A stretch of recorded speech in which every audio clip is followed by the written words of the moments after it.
목사인 제가 오늘 여러분께 매우 조심스럽지만 반드시 전해야 할 이야기가 있습니다. 솔직히 고백하겠습니다.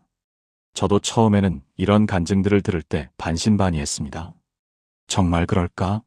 과장된 것은 아닐까?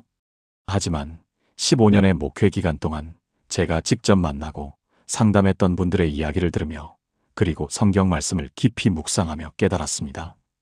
우리가 너무 가볍게 여기고 있는 것들이 있다는 것을 말입니다. 2019년 겨울 한 집사님이 저를 찾아왔습니다. 얼굴이 창백했고 손이 땔리고 계셨습니다. 목사님, 제가 지옥을 보고 왔습니다. 그분은 심장마비로 7분간 심정지 상태였다가 기적적으로 살아나신 분이었습니다. 서울 강남구에 사시는 김현숙 집사님, 당시 58세였습니다. 30년 넘게 교회를 다니신 분이었습니다. 성가대원이었고 구역장이었고 매주 새벽 기도에 빠지지 않으셨던 분이었습니다. 그런데 그분이 본 것은 우리의 모든 상식을 뒤엎는 광경이었습니다. 그분의 눈빛에는 두려움과 동시에 절박함이 가득했습니다. 목사님, 교회 다닌다고 천국 가는 게 아니더라고요. 제가 그곳에서 교회 다니던 사람들을 너무 많이 봤습니다. 그날 이후 저는 성경을 다시 펼쳤습니다. 예수님께서 하신 말씀들을 다시 읽기 시작했습니다. 그리고 깨달았습니다. 우리가 얼마나 안일하게, 얼마나 형식적으로 신앙생활을 하고 있었는지를 말입니다. 여러분도 혹시 이렇게 생각하고 계신 건 아닌가요? 나는 교회 다니니까 괜찮아. 나는 11조 하니까 안전해. 나는 봉사하니까 천국 갈 거야. 오늘 여러분과 함께 나누고 싶은 것은 단순한 임사체험 이야기가 아닙니다. 예수님께서 직접 밝히신 그리고 성경이 분명히 경고하고 있는 7가지 진실입니다. 이것은 우리 모두가 반드시 점검해야 할 생명과 직결된 문제입니다. 지금부터 함께 이 놀라운 진리 안으로 들어가 보시겠습니까? 여러분, 우리는 얼마나 쉽게 주님이라고 부릅니까? 예배 시간에 기도할 때, 찬양할 때 우리는 자연스럽게 주여, 주여 합니다. 하지만 정말로 그분을 주인으로 모시고 있습니까? 월요일 아침이 되면 우리의 삶은 어떻습니까? 직장에서, 가정에서, 일상에서 과연 예수님이 주인이십니까? 김현숙 집사님은 이렇게 고백하셨습니다. 목사님, 저는 30년 동안 매주 주님 불렀어요. 하지만 제 삶의 주인은 제 자신이었어요. 제 계획대로, 제 욕심대로 살았어요. 얼마나 많은 성도들이 주일에는 주님을 부르지만 월요일부터는 자기 뜻대로 사는지 모릅니다. 예수님께서는 마태복음 7장 21절에서 이렇게 분명히 말씀하셨습니다. 나더러 주여 주여 하는 자마다 다 천국에 들어갈 것이 아니요 다만 하늘에 계신 내 아버지의 뜻대로 행하는 자라야 들어가리라. 이 말씀은 예수님께서 산상수훈을 마무리하시면서 하신 경고입니다. 당시 유대인들은 종교적으로 매우 열심이었습니다. 그들은 율법을 암송했고 기도 시간을 지켰고 성전에 올라갔습니다. 하지만 예수님은 그들의 겉모습만 보시지 않으셨습니다. 주여 주여라고 부르는 것은 쉽습니다. 하지만 그분을 진정으로 주인으로 모시는 것은 완전히 다른 차원입니다. 여기서 주여라는 단어는 헬라어로 퀴리오스인데 이것은 절대적 주권자, 소유주, 통치자를 의미합니다. 단순히 존칭이 아니라 삶의 모든 영역을 다스리시는 분을 인정하는 고백입니다. 하지만 우리는 얼마나 자주 이 고백을 형식적으로만 합니까? 하나님의 뜻은 무엇입니까? 그것은 우리가 자기중심적 삶을 내려놓고 날마다 십자가를 지고 주님을 따르는 것입니다. 우리의 시간을, 우리의 재정을, 우리의 관계를, 우리의 선택을 주님께 온전히 맡기는 것입니다. 그렇다면 어떻게 해야 할까요? 매일 아침 이렇게 기도해 보십시오. 주님, 오늘 하루도 제가 아닌 주님이 주인 되어 주소서. 그리고 하루 동안 중요한 결정을 내려야 할 때마다 먼저 기도하십시오. 주님이라면 어떻게 하실까? 작은 일에서부터 시작하십시오. 출근길에 만나는 사람에게 인사할 때, 점심 식사를 선택할 때, 퇴근 후 시간을 사용할 때 주님의 뜻을 구하십시오. 처음에는 어색할 수 있습니다. 하지만 이것이 바로 주님을 진정한 주인으로 모시는 훈련입니다. 부산 해운대에 사시는 박정훈 집사님의 이야기입니다. 당시 52세였던 그분은 대기업 중간 관리자로 일하고 계셨습니다. 20년 넘게 교회를 다니셨고 장로 후보자로까지 거론되던 분이었습니다. 그런데 2021년 어느 날 회사에서 큰 프로젝트를 맡게 되었습니다. 성공하면 임원 승진이 확실했습니다. 하지만 문제가 있었습니다. 그 프로젝트를 성공시키려면 거래처에 뒷돈을 줘야 했습니다. 회사에서는 다들 하는 일이라고 했습니다. 이번 한 번만이라고 속삭였습니다. 박 집사님은 고민했습니다. 하나님, 이게 정말 잘못된 건가요? 회사 생활이 이런 거 아닙니까? 주일날 예배를 드리면서도 마음이 편하지 않았습니다. 주여 주여라고 찬양하면서도 가슴 한편이 무거웠습니다. 그날 밤 박 집사님은 무릎을 꿇었습니다. 주님, 제가 그동안 주님을 진짜 주인으로 모셨는지 모르겠습니다. 입으로만 주님이라고 불렀던 것 같습니다. 용서해 주십시오. 눈물로 기도했습니다. 3일간 금식하며 기도했습니다. 그리고 결단했습니다. 월요일 아침 상사에게 찾아가 말했습니다. 죄송합니다.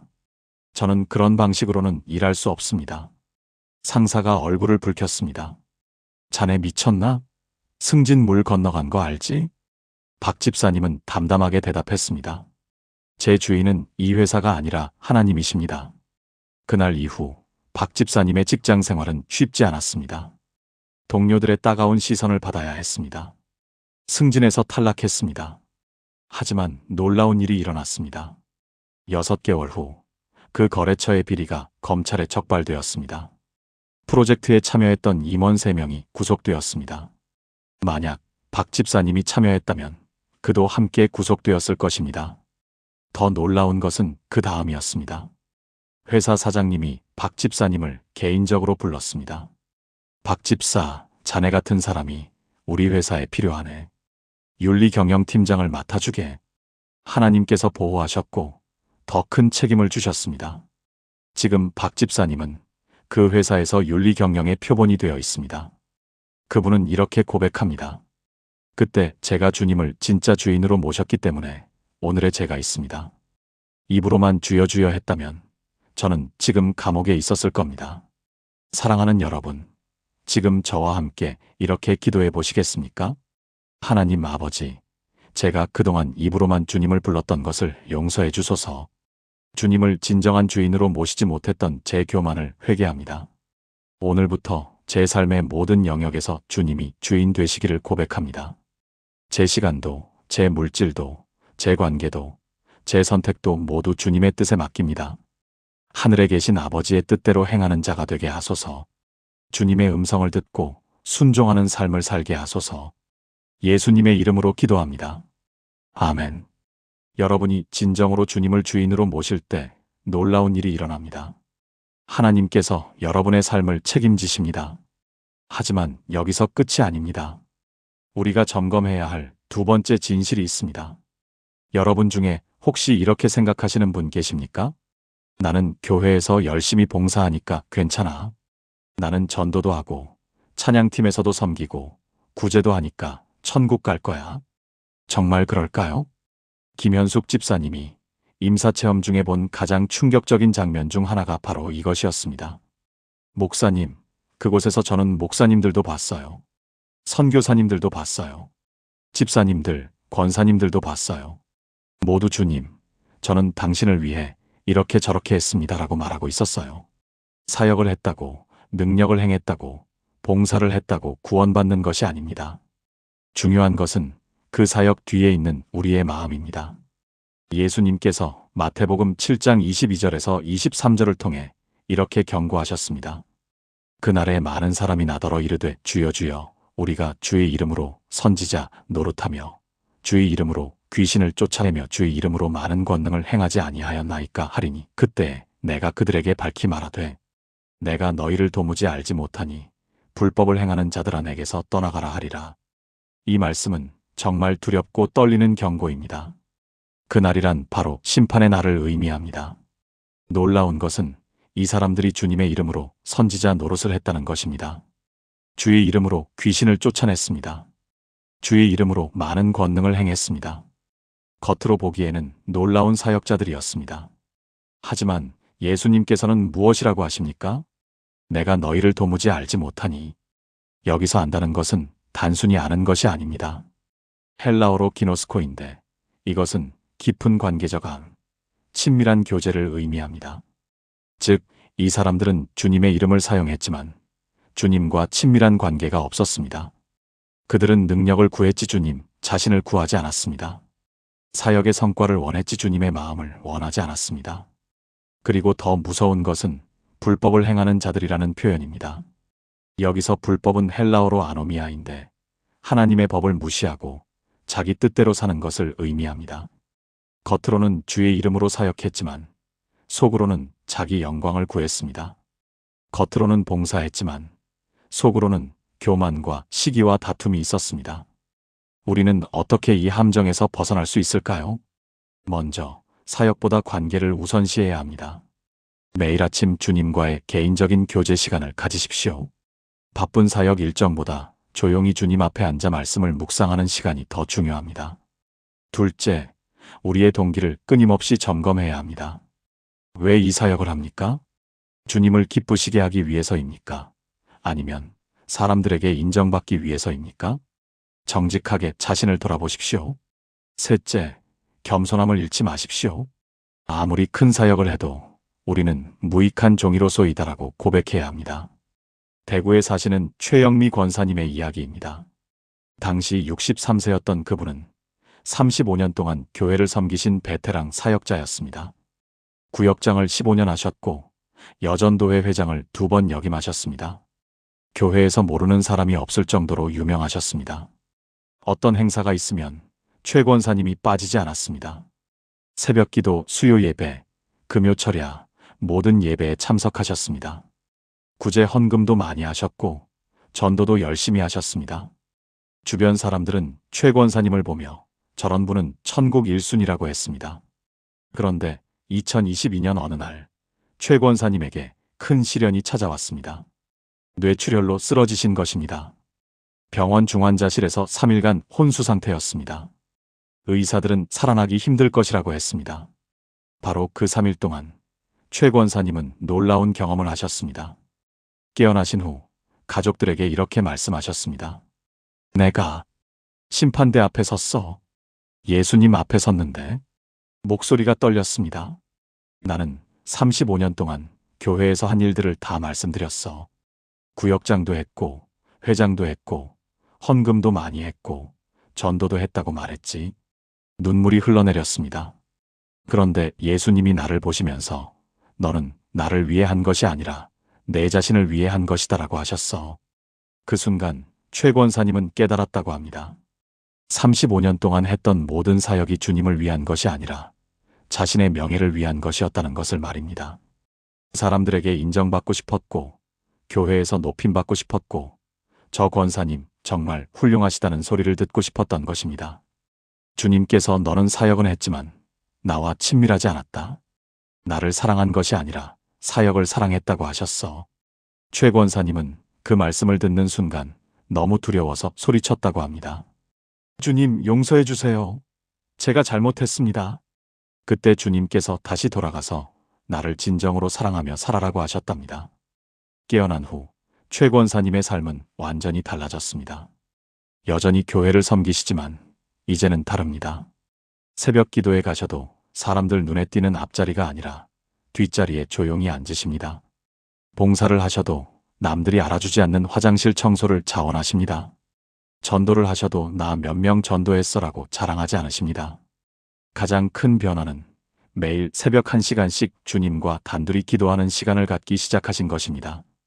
이제는 사역보다 주님이 중요합니다. 능력보다 주님과의 관계가 중요합니다. 지금 최 권사님은 70세가 되셨습니다.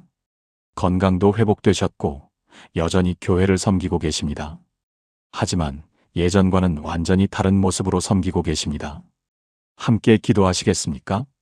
사랑의 주님, 제가 사역에 열심은 있었지만 주님과의 친밀함은 없었던 것을 회개합니다.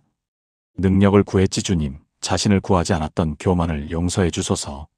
사람들의 인정을 원했지 주님의 기쁨을 원하지 않았던 어리석음을 고백합니다. 이제 제 삶의 우선순위를 바로 세우게 하소서. 사역보다 주님과의 관계를, 능력보다 주님의 마음을 구하게 하소서. 겸손한 마음으로 주님만을 바라보며 섬기는 자가 되게 하소서. 예수님의 이름으로 기도합니다. 아멘. 사역은 관계의 열매여야 합니다. 주님과 깊이 교제할 때 자연스럽게 흘러나오는 것이어야 합니다. 이제 세 번째 진실을 함께 살펴보겠습니다. 교회 안에서 가장 흔하게 일어나는 일 중 하나가 무엇인지 아십니까? 바로 형제자매를 판단하고 정죄하는 것입니다. 저 집사님은 헌금을 적게 해. 저 권사님은 기도를 안 해. 저 사람은 믿음이 없어. 우리는 얼마나 쉽게 다른 사람을 판단합니까? 겉으로는 웃으며 인사하지만 속으로는 미워하고 있지는 않습니까? 어떤 형제가 실수하면 용서하기보다 정죄하고 있지는 않습니까? 김현숙 집사님은 이렇게 증언했습니다. 그곳에서 제일 많이 들은 말이 나는 저 사람보다 낫다고 생각했다는 말이었어요. 사람과의 관계가 하나님과의 관계만큼 중요합니다. 요한일서 4장 20절은 이렇게 선포합니다. 누구든지 하나님을 사랑하노라 하고 그 형제를 미워하면 이는 거짓말하는 자니 보는 바 그 형제를 사랑하지 아니하는 자는 보지 못하는 바 하나님을 사랑할 수 없느니라. 이 말씀은 사도 요한이 노년의 교회를 향해 쓴 편지입니다. 요한은 예수님의 가장 가까운 제자였습니다. 예수님의 품에 기대었던 사랑받는 제자였습니다. 그 요한이 강하게 선포합니다. 형제를 미워하면서 하나님을 사랑한다고 하는 것은 거짓말이라고 말입니다. 왜 그럴까요? 하나님은 보이지 않으시지만 형제는 보입니다. 보이는 형제를 사랑하지 못하면서 보이지 않는 하나님을 사랑한다는 것은 논리적으로 모순입니다. 더 중요한 것은 형제 안에 하나님의 형상이 있다는 것입니다. 우리가 형제를 미워할 때 우리는 그 안에 계신 하나님의 형상을 미워하는 것입니다. 예수님께서도 마태복음 25장에서 이렇게 말씀하셨습니다. 너희가 여기 내 형제 중에 지극히 작은 자 하나에게 한 것이 곧 내게 한 것이니라. 형제를 대하는 것이 곧 주님을 대하는 것입니다. 어떻게 해야 형제를 진정으로 사랑할 수 있을까요? 첫째, 다른 사람을 판단하는 습관을 멈추십시오. 누군가의 행동을 보고 저 사람은 믿음이 없어라고 생각하는 순간 멈추십시오. 나도 연약한 죄인임을 기억하십시오. 둘째, 용서를 실천하십시오. 누군가 여러분에게 상처를 주었습니까? 그 상처를 붙들고 있지 마십시오. 주님께서 우리를 용서하신 것처럼 우리도 용서해야 합니다. 셋째, 적극적으로 사랑을 표현하십시오. 미워하지 않는 것으로 충분하지 않습니다. 적극적으로 섬기고 격려하고 축복하십시오. 인천에 사시는 이수진 집사님과 정밀한 집사님의 이야기입니다. 두 분은 같은 구역에서 15년을 함께 신앙생활을 하셨습니다. 처음에는 정말 좋은 친구였습니다. 함께 기도하고 함께 전도하고 서로의 집을 오가며 교제했습니다. 그런데 2018년 어느 날부터 관계가 틀어지기 시작했습니다. 구역 헌금 문제로 작은 오해가 생겼습니다. 이수진 집사님은 정밀한 집사님이 나를 의심했다고 생각했고 정밀한 집사님은 이수진 집사님이 나를 무시했다고 느꼈습니다. 처음에는 작은 오해였지만 시간이 갈수록 커졌습니다. 서로 인사를 해도 건성으로 했습니다. 같은 구역 모임에 참석해도 서로 눈도 마주치지 않았습니다.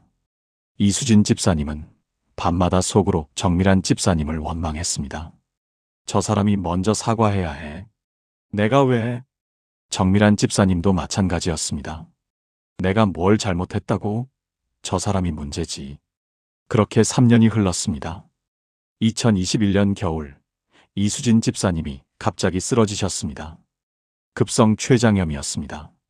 병원에 입원하셔서 일주일 동안 생사를 오갔습니다. 바로 그때 놀라운 일이 일어났습니다. 정밀한 집사님이 병원으로 찾아오신 것입니다. 문병을 온 것이 아니었습니다. 이수진 집사님의 병실 복도에서 밤새 무릎 꿇고 기도하셨습니다. 주님, 제가 잘못했습니다. 제가 형제를 미워했습니다.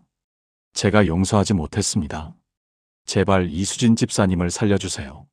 눈물로 밤을 새우며 기도했습니다. 3일째 되는 날 새벽 정밀한 집사님은 기도 중에 주님의 음성을 들었다고 합니다. 내가 형제를 사랑하지 않으면서 어떻게 나를 사랑한다고 할 수 있느냐? 그 음성이 너무 강렬해서 온몸이 떨렸답니다. 그날 오후 이수진 집사님이 의식을 회복하셨습니다. 의사들이 놀랄 정도로 급격히 회복되었습니다. 정밀한 집사님이 병실로 들어가셨습니다. 침대 옆에 앉아서 이수진 집사님의 손을 잡았습니다. 언니 미안해요. 제가 잘못했어요. 3년 동안 마음에 미움을 품었어요. 용서해 주세요. 눈물이 쏟아졌습니다. 이수진 집사님도 울기 시작했습니다. 아니야, 내가 잘못했어. 나도 너를 미워했어. 나도 용서해 줘. 두 사람은 병실에서 얼싸안고 울었습니다. 그날 이후 두 분의 관계는 완전히 회복되었습니다. 아니, 예전보다 더 깊어졌습니다. 지금도 두 분은 매주 함께 모여 기도합니다. 이수진 집사님은 이렇게 고백합니다. 그때 제가 죽을 뻔했던 것은 하나님께서 저를 깨우신 거예요.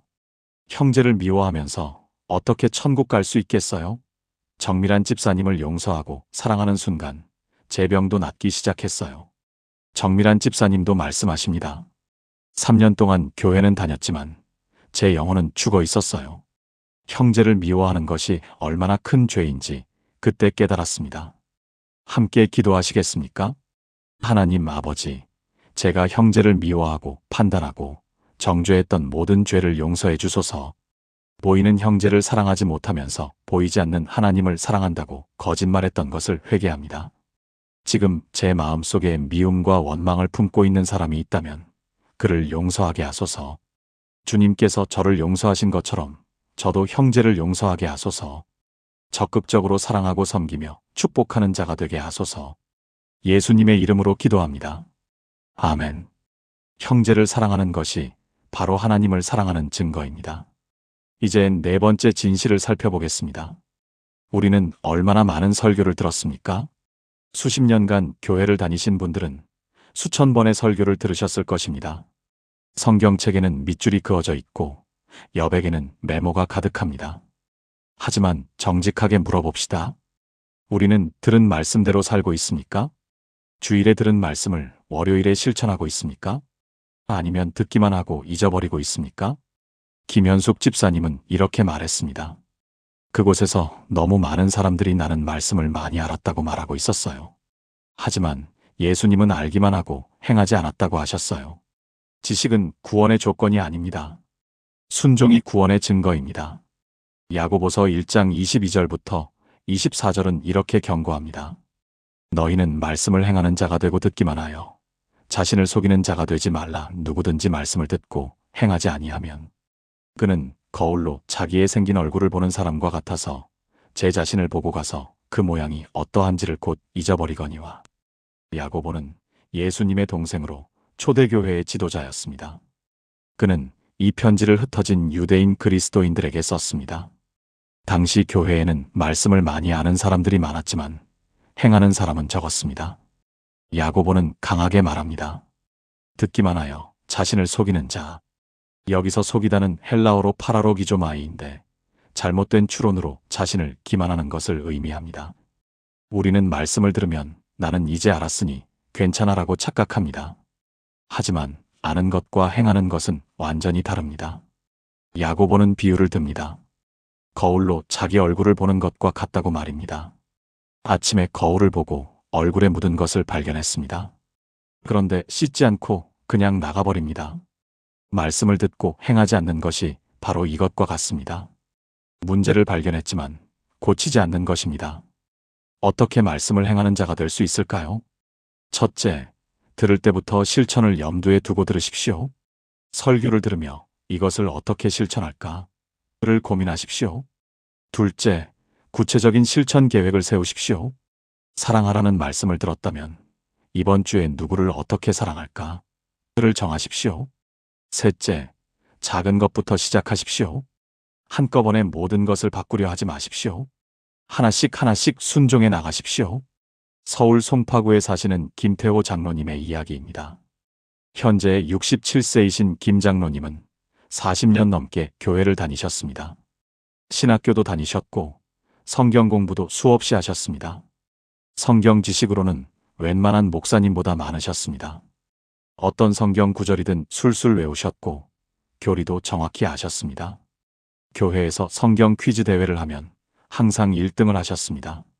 하지만 김 장로님에게는 한 가지 문제가 있었습니다. 아들과의 관계였습니다.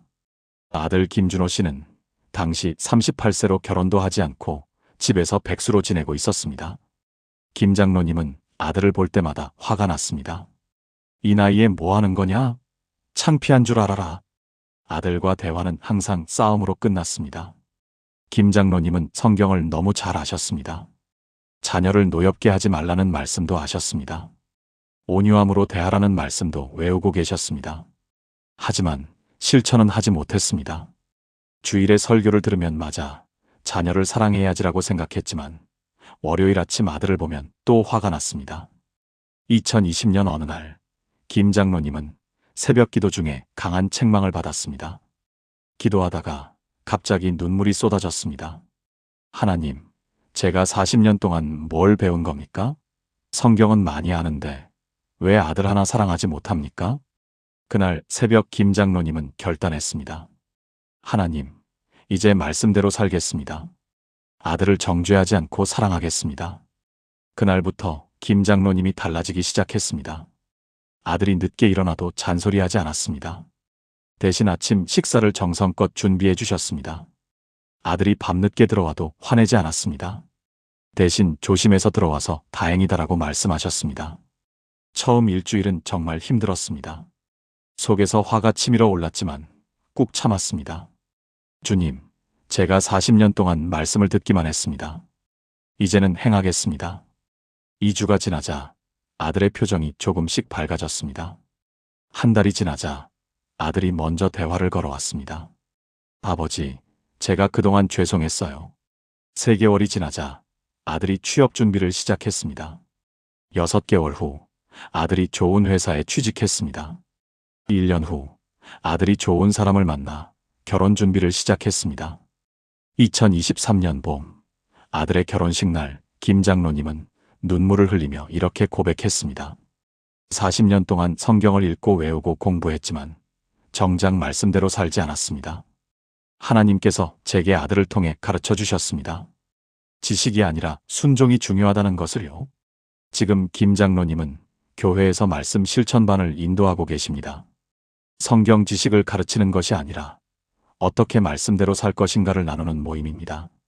김 장로님의 간증을 듣고 많은 성도들이 변화되고 있습니다. 함께 기도하시겠습니까? 하나님 아버지, 제가 그동안 말씀을 듣기만 하고 행하지 않았던 것을 회개합니다. 지식으로는 많이 알았지만 순종으로는 부족했던 제 신앙을 돌아봅니다. 이제 말씀을 들을 때마다 어떻게 실천할까? 를 고민하게 하소서. 작은 것부터 하나씩 순종하며 말씀대로 사는 삶을 살게 하소서. 듣기만 하여 저 자신을 속이는 자가 아니라 말씀을 행하는 자가 되게 하소서. 예수님의 이름으로 기도합니다. 아멘. 말씀을 행할 때 우리의 삶이 변화됩니다. 이제 5번째 진실을 살펴보겠습니다. 여러분의 마음속 보물이 어디에 있습니까?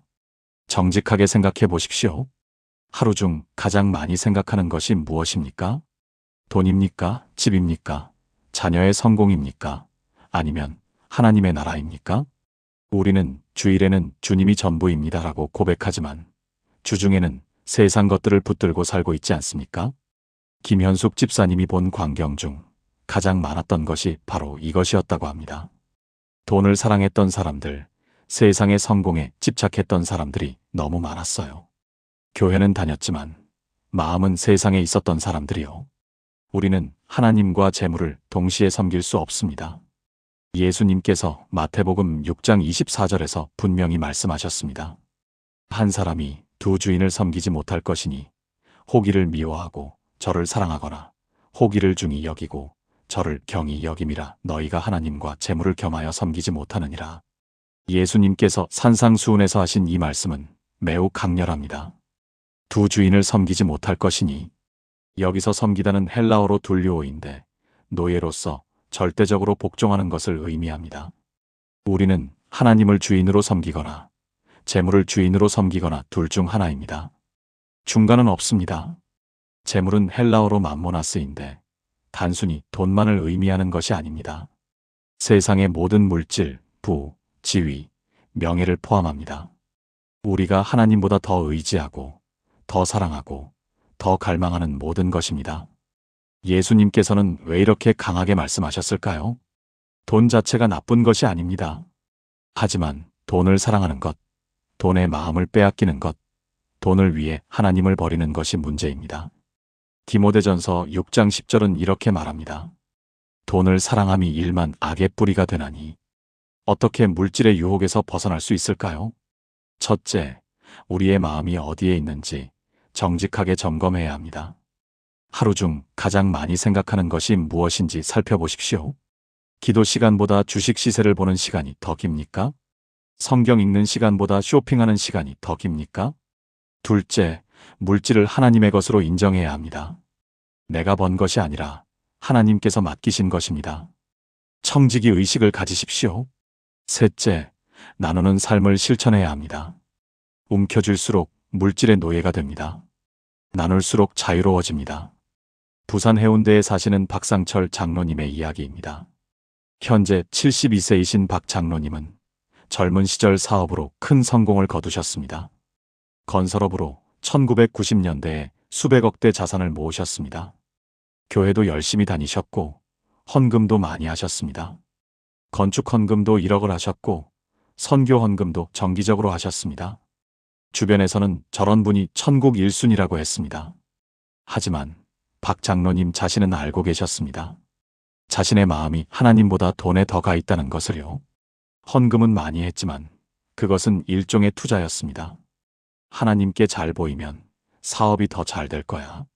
기도도 많이 했지만 내용은 항상 사업의 성공이었습니다. 하나님, 이번 프로젝트 성공시켜주세요. 더 큰 부자 되게 해주세요.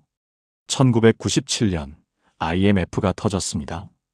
박 장로님의 사업도 직격탄을 맞았습니다. 하루아침에 수백억 빚더미에 앉게 되었습니다. 회사는 부도가 났고 집도 넘어갔고 차도 빼앗겼습니다. 박 장로님은 절망했습니다. 교회에도 나가지 않았습니다. 하나님, 제가 그렇게 헌금했는데 왜 이렇게 하십니까? 제가 그렇게 기도했는데 왜 응답하지 않으십니까? 원망과 분노로 가득했습니다. 2년간 방황했습니다. 술을 마시며 하루하루를 보냈습니다. 그러던 1999년 어느 날 새벽 작은 고시원 방에서 박 장로님은 무릎을 꿇었습니다. 더 이상 갈 곳이 없었습니다. 하나님, 제가 잘못했습니다. 제가 주님을 사랑한 것이 아니라 돈을 사랑했습니다. 주님을 섬긴 것이 아니라 재물을 섬겼습니다. 눈물로 회개했습니다. 그날 새벽 박 장로님은 성경을 펼쳤습니다. 마태복음 6장이 펼쳐졌습니다. 너희가 하나님과 재물을 겸하여 섬기지 못하느니라. 그 말씀이 가슴에 박혔습니다. 맞습니다, 주님.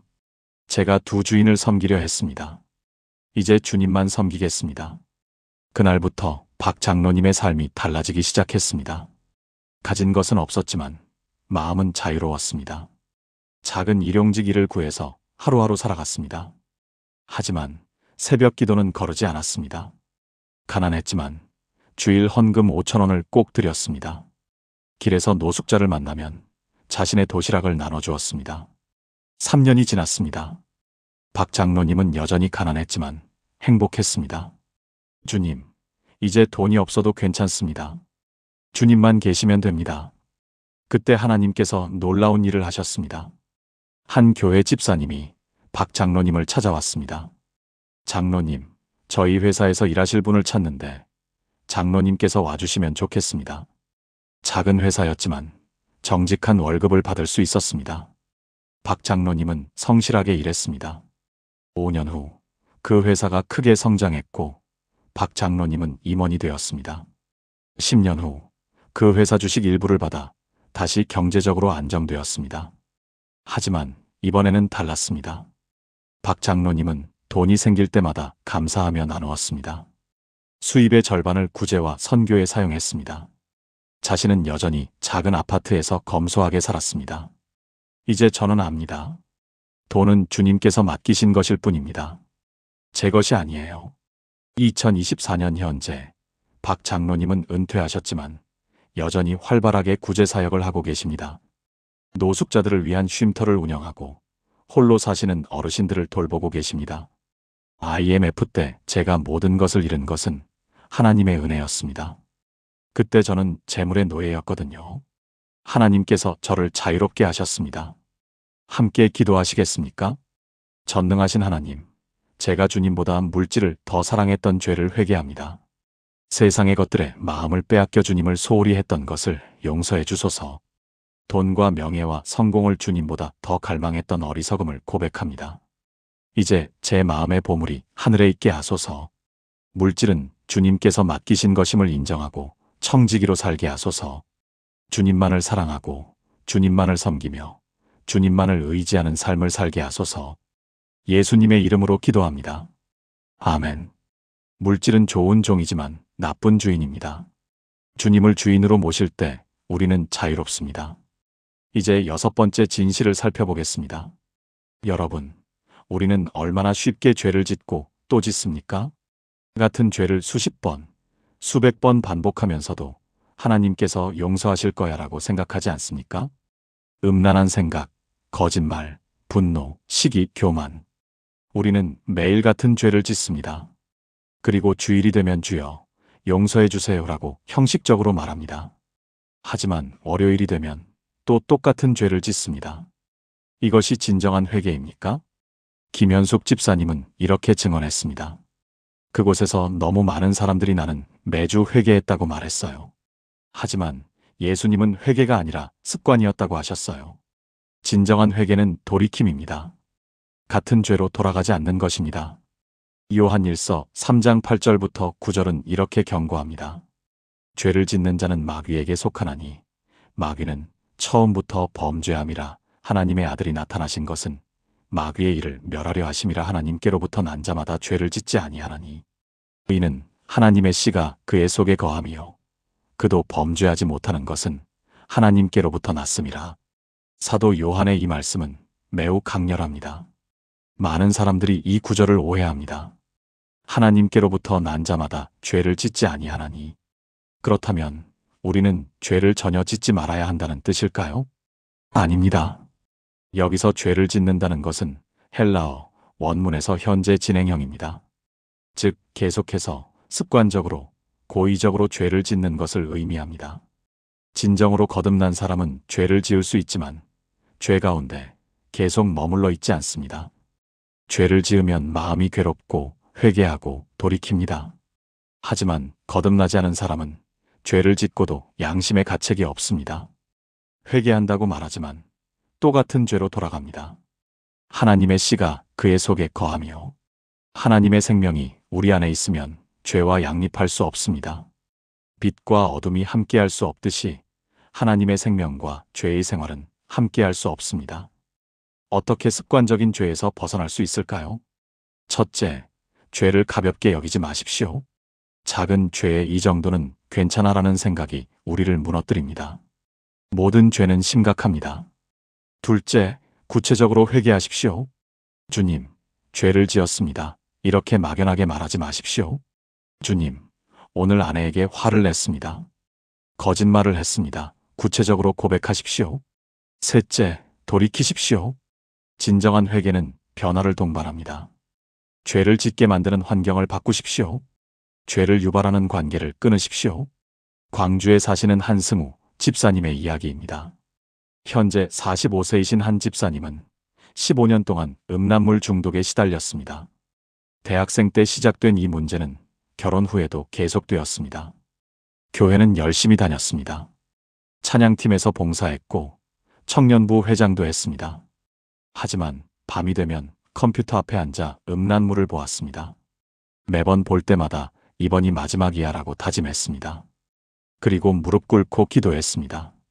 주님, 용서해 주세요. 다시는 안 그러겠습니다. 하지만 며칠 후면 또 반복했습니다. 일주일에 한 번, 때로는 이틀에 한 번씩 같은 죄를 반복했습니다. 주일날 예배를 드리면 마음이 무거웠습니다. 찬양을 부르면서도 죄책감에 시달렸습니다. 나 같은 사람이 어떻게 찬양을 부르지? 나 같은 사람이 어떻게 봉사를 하지? 하지만 돌아서면 또 똑같았습니다. 아내는 몰랐습니다. 교회 사람들도 몰랐습니다. 겉으로는 모범적인 집사였으니까요. 2022년 여름, 한 집사님은 어느 수련회에 참석했습니다. 그날 강사 목사님이 바로 이 말씀을 전했습니다. 하나님께로부터 난 자마다 죄를 짓지 아니하나니. 한 집사님의 가슴이 찢어지는 것 같았습니다. 나는 정말 하나님께로부터 난 사람이 맞나? 15년 동안 같은 죄를 반복하는데. 그날 밤 한 집사님은 혼자 산에 올라갔습니다. 밤새 통곡하며 기도했습니다. 하나님, 저는 지금까지 진정으로 회개한 적이 없었습니다. 그저 용서만 구했지 돌이키지 않았습니다. 이제 진짜로 변하고 싶습니다. 이 죄에서 자유롭게 해주세요. 새벽 4시까지 울며 기도했습니다. 그리고 결단했습니다. 다음 날 한 집사님은 아내에게 모든 것을 고백했습니다. 아내는 충격을 받았지만 함께 기도하기로 했습니다. 컴퓨터에는 차단 프로그램을 설치했습니다. 핸드폰도 아내가 관리하기로 했습니다. 무엇보다 중요한 것은 매일 새벽 5시에 일어나 1시간씩 기도하기 시작한 것입니다. 처음 한 달은 정말 힘들었습니다. 유혹이 밀려올 때마다 무릎을 꿇었습니다. 주님, 저를 도와주세요. 혼자 힘으로는 못합니다. 2달째, 3달째, 조금씩 자유로워지기 시작했습니다. 6개월이 지나자 유혹이 확실히 줄어들었습니다. 1년이 지나자 거의 자유로워졌습니다. 2024년 현재 한 집사님은 2년 넘게 깨끗한 삶을 살고 계십니다. 더 놀라운 것은 한 집사님이 같은 문제로 고통받는 사람들을 돕는 사역을 시작하신 것입니다. 중독 회복 모임을 만들어서 매주 금요일 저녁 비슷한 문제를 가진 형제들과 만나 기도합니다. 한 집사님은 이렇게 고백합니다. 15년 동안 저는 회개하는 척했습니다. 하지만 진짜 회개는 돌이키는 것입니다. 하나님의 능력으로 변화되는 것입니다. 이제 저는 자유합니다. 함께 기도하시겠습니까? 거룩하신 하나님 아버지, 제가 습관적으로 죄를 반복하면서도 회개하는 척했던 것을 용서해 주소서. 죄를 가볍게 여기고 하나님의 은혜를 값싸게 만들었던 교만을 회개합니다. 이제 진정으로 돌이키기를 원합니다. 하나님의 능력으로 죄에서 자유롭게 되기를 갈망합니다. 하나님의 씨가 제 안에 거하게 하시고 거룩한 삶을 살게 하소서. 죄를 미워하고 의를 사랑하는 마음을 주소서. 예수님의 이름으로 기도합니다. 아멘. 하나님의 능력은 우리를 죄에서 자유롭게 하십니다. 혼자 힘으로는 불가능하지만 하나님과 함께라면 가능합니다. 이제 마지막 7번째 진실을 살펴보겠습니다. 여러분은 지난 1년 동안 몇 명에게 복음을 전했습니까? 정직하게 생각해 보십시오. 우리 주변에는 예수님을 모르는 사람들이 얼마나 많습니까? 가족 중에, 친구 중에, 직장 동료 중에 불신자가 있지 않습니까? 그들이 지옥으로 가고 있다는 것을 알면서도 우리는 침묵하고 있지 않습니까? 나는 전도의 은사가 없어. 나는 말을 잘 못해. 거절당할까봐 무서워. 우리는 수많은 핑계를 댑니다. 하지만 정말 그것이 이유입니까? 아니면 다른 사람의 영혼에 관심이 없는 것입니까? 김현숙 집사님은 이렇게 말했습니다.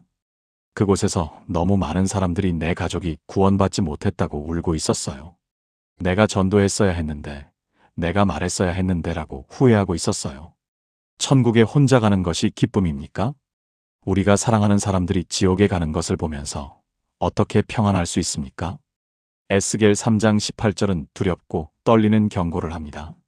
가령 내가 악인에게 말하기를 너는 꼭 죽으리라 할 때에 내가 깨우치지 아니하거나 말로 악인에게 일러서 그의 악한 길을 떠나 생명을 구원하도록 하지 아니하면 그 악인은 그의 죄악 중에서 죽으려니와 내가 그의 피를 내 손에서 찾을 것이고.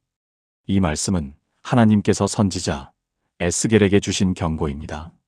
하나님께서는 에스겔을 이스라엘의 파수꾼으로 세우셨습니다. 파수꾼의 임무는 무엇입니까? 적이 오는 것을 보면 나팔을 불어 경고하는 것입니다. 만약 파수꾼이 적을 보고도 나팔을 불지 않으면 어떻게 됩니까? 성이 함락되고 사람들이 죽고 그 책임은 파수꾼에게 돌아갑니다. 마찬가지로 우리는 영적 파수꾼입니다. 죄 가운데 죽어가는 영혼들을 보면서 경고해야 합니다. 복음을 전해야 합니다. 그 악인은 그의 죄악 중에서 죽으려니와 내가 그의 피를 내 손에서 찾을 것이고, 이 말씀이 얼마나 무섭습니까? 우리가 전도하지 않아도 그 사람은 자기 죄로 인해 죽습니다. 하지만 하나님께서는 우리에게도 책임을 물으신다는 것입니다. 우리가 알면서도 말하지 않았다면 그것은 우리의 죄입니다. 어떻게 영혼 구원에 관심을 가질 수 있을까요? 첫째, 지옥의 실제를 믿어야 합니다. 지옥이 정말 있다는 것을, 사람들이 정말 그곳으로 가고 있다는 것을 믿어야 합니다. 둘째, 사랑해야 합니다. 가족을, 친구를, 이웃을 진정으로 사랑한다면 그들의 영혼을 위해 기도하고 전도할 수밖에 없습니다. 셋째, 담대해져야 합니다. 거절당할까봐 두려워하지 마십시오. 그들의 영원한 운명이 달린 문제입니다. 울산에 사시는 박지연 권사님의 이야기입니다. 현재 59세이신 박 권사님은 25년 동안 교회를 다니셨지만 단 한 명도 전도하지 않으셨습니다. 새벽 기도도 빠지지 않았고 봉사도 열심히 했지만 전도만큼은 절대 하지 않았습니다. 나는 전도의 은사가 없어. 말을 잘 못해. 거절당하면 상처받아. 수많은 핑계가 있었습니다. 박 권사님에게는 언니가 한 분 계셨습니다. 박미영 씨, 당시 62세였습니다. 미영 씨는 평생 불신자로 살았습니다. 박 권사님은 언니에게 몇 번 교회에 오라고 말했지만 거절당한 후로는 더 이상 권하지 않았습니다. 언니는 고집이 세서 안 될 거야. 내가 아무리 말해도 소용없어. 2023년 봄, 미영 씨가 췌장암 말기 판정을 받았습니다. 의사는 3개월 정도 남았다고 했습니다. 박 권사님은 충격을 받았습니다. 하지만 여전히 전도하지 못했습니다. 지금 와서 전도하면 언니가 기분 나빠할 거야. 죽는다고 하니까 교회 나오라고 하는 것 같잖아. 한 달이 지나고 2달이 지났습니다. 미영 씨의 상태는 점점 악화되었습니다. 박 권사님은 매일 병원에 가서 간호했지만 복음은 전하지 못했습니다. 어느 날 새벽, 박 권사님은 새벽 기도 중에 강한 책망을 받았습니다. 기도하는데 갑자기 눈물이 쏟아졌습니다. 언니가 지옥에 간다. 내가 25년 동안 교회 다니면서 한 번도 제대로 복음을 전하지 않았다. 언니가 죽으면 나는 언니를 영원히 못 본다. 그날 새벽 박 권사님은 결단했습니다. 오늘 언니에게 꼭 복음을 전하자. 거절당해도 좋다. 화를 내도 좋다. 하지만 말은 하자. 그날 오후 박 권사님은 병실로 들어갔습니다. 손을 떨며 언니 손을 잡았습니다. 언니, 내가 할 말이 있어. 목소리가 떨렸습니다. 나는 25년 동안 교회 다녔어. 그런데 언니에게 한 번도 제대로 복음을 전하지 않았어. 미안해. 눈물이 흘렀습니다. 언니, 예수님은 정말 계셔. 그리고 언니를 정말 사랑하셔. 언니의 죄를 위해 십자가에서 돌아가셨어. 언니가 예수님을 믿으면 천국 가. 우리 천국에서 만나자. 박 권사님은 30분 동안 평생 처음으로 진심으로 복음을 전했습니다. 미영 씨는 조용히 듣고 있었습니다. 그리고 놀랍게도 이렇게 말했습니다. 지연아, 사실 나도 궁금했어. 너는 25년 동안 교회 다녔는데 나한테는 한 번도 제대로 말해준 적이 없었잖아. 나는 너무 궁금했어. 예수가 뭐길래 내가 그렇게 열심히 다니나. 미영 씨의 눈에도 눈물이 고였습니다. 나도 예수 믿을래? 천국 가고 싶어. 너랑 거기서 만나고 싶어. 그날 미영 씨는 예수님을 영접했습니다. 박 권사님과 함께 기도했습니다. 예수님, 저는 죄인입니다. 예수님이 저를 위해 십자가에서 돌아가신 것을 믿습니다. 저를 용서해 주시고 구원해 주세요. 그날 이후 미영 씨는 매일 병실에서 찬양을 들었습니다. 성경책을 읽었습니다. 얼굴에 평안이 가득했습니다. 한 달 후 미영 씨는 조용히 숨을 거두셨습니다. 마지막 순간까지 천국 간다는 말씀을 하시며 평안하게 돌아가셨습니다. 장례식장에서 박 권사님은 통곡했습니다. 하지만 이번에는 슬픔만이 아니었습니다. 감사였습니다. 주님, 감사합니다. 제가 25년 동안 미루고 미루다가 마지막에 용기를 주셔서 언니에게 복음을 전하게 하셨습니다. 언니를 천국에서 다시 만나겠습니다. 그날 이후 박 권사님은 완전히 달라지셨습니다. 이제는 누구를 만나든 복음을 전합니다. 거절당하는 것이 두렵지 않습니다. 그 사람의 영혼이 지옥 가는 것보다 내가 거절당하는 게 뭐가 중요합니까? 지난 1년 동안 박 권사님을 통해 7명이 예수님을 영접했습니다. 함께 기도하시겠습니까? 사랑의 하나님, 제가 영혼 구원에 너무 무관심했던 것을 회개합니다. 25년, 30년, 40년 교회 다니면서도 단 한 명도 전도하지 않았던 죄를 용서해 주소서. 제 가족이, 제 친구들이, 제 이웃이 지옥으로 가고 있는데도 침묵했던 것을 고백합니다. 이제 제게 담대함을 주소서. 거절당할까봐 두려워하지 않게 하시고 영혼을 사랑하는 마음을 주소서. 오늘부터 영적 파수꾼으로 살게 하시고 복음을 전하는 자가 되게 하소서. 제 입술을 열어 주님의 구원을 증거하게 하소서. 예수님의 이름으로 기도합니다. 아멘. 여러분, 오늘이 기회입니다. 내일을 기약할 수 없습니다. 지금 여러분 주변에 있는 사람들에게 복음을 전하십시오. 이제 우리가 나눈 7가지를 하나로 묶는 기도를 함께 드리겠습니다. 지금까지 나눈 7가지 진실을 마음에 새기며 함께 기도하시겠습니까? 전능하신 하나님 아버지, 오늘 이 시간 주신 7가지 놀라운 진리를 감사드립니다.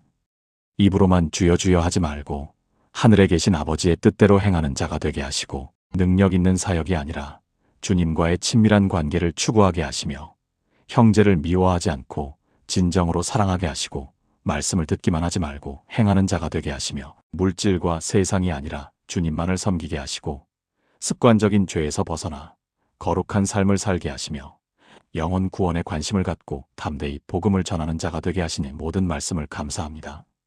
저는 고백합니다. 주님께서 나의 진정한 주인이심을, 주님만이 나의 피난처요 요새이심을, 주님의 사랑이 나를 변화시키심을 믿습니다. 이제 저의 삶이 이 7가지 진리 위에 세워지게 하소서. 매일 아침 주님을 주인으로 모시며 주님과 깊이 교제하며 형제를 사랑하며 말씀대로 순종하며 주님만을 섬기며 거룩하게 살며 영혼을 구원하는 삶을 살게 하소서. 오늘부터 저와 제 가족이 이 말씀으로 하루를 시작하게 하시고 이 말씀이 우리 삶의 기준이 되게 하소서. 두려움 대신 확신을, 형식 대신 진실을, 지식 대신 순종을, 세상 대신 천국을 바라보게 하소서. 주님께서 다시 오실 그날까지 깨어있게 하시고 충성되고 지혜로운 종으로 살게 하소서. 우리의 날들을 거룩하게 하시고 주님께 영광 돌리는 삶을 살게 하소서. 심판대 앞에 섰을 때 잘했도다 착하고 충성된 종아라는 음성을 들을 수 있도록 인도하소서. 이 모든 것이 주님의 은혜와 능력으로만 가능함을 믿고 신뢰하며 의지합니다. 살아계신 예수 그리스도의 이름으로 기도합니다. 아멘. 마무리. 사랑하는 여러분, 지금까지 우리는 임사체험을 통해 드러난 7가지 진실을 함께 나누었습니다. 첫째, 입으로만 주여 주여 하는 신앙이 아니라 하나님의 뜻대로 행하는 신앙. 둘째, 능력 있는 사역을 했지만 주님과 친밀하지 않았던 신앙이 아니라 관계 중심의 신앙. 셋째, 형제를 미워하고 정죄하는 신앙이 아니라 진정으로 사랑하는 신앙. 넷째, 말씀을 듣기만 하는 신앙이 아니라 말씀대로 행하는 신앙. 다섯째, 물질과 세상을 더 사랑하는 신앙이 아니라 오직 주님만 섬기는 신앙. 여섯째, 습관적으로 죄를 반복하는 신앙이 아니라 진정으로 회개하고 돌이키는 신앙. 일곱째, 영혼 구원에 무관심한 신앙이 아니라 담대히 복음을 전하는 신앙. 이 7가지가 여러분의 삶에 뿌리 깊게 심어지기를 간절히 기도합니다. 교회를 다닌다고, 봉사를 한다고, 헌금을 한다고 자동으로 천국 가는 것이 아닙니다. 우리의 신앙이 진짜인지, 우리의 고백이 진실한지 점검해야 합니다. 오늘 이 말씀이 여러분의 마음에 닿았다면 좋아요를 눌러주시고 아래 댓글란에 아멘이라고 남겨주세요. 그리고 이 말씀이 더 많은 분들에게 전해질 수 있도록 공유도 부탁드립니다. 여러분 주변에 있는 가족, 친구, 지인들 중에 이 말씀이 꼭 필요한 분이 계실 것입니다. 그분들에게 이 영상을 보내주세요. 그것이 바로 영혼을 구원하는 일이 될 수 있습니다. 하나님께서 여러분의 삶을 통해 이 땅에 천국을 이루시고 여러분을 통해 많은 영혼들이 구원받기를 축복합니다. 예수님의 이름으로 축복합니다. 감사합니다.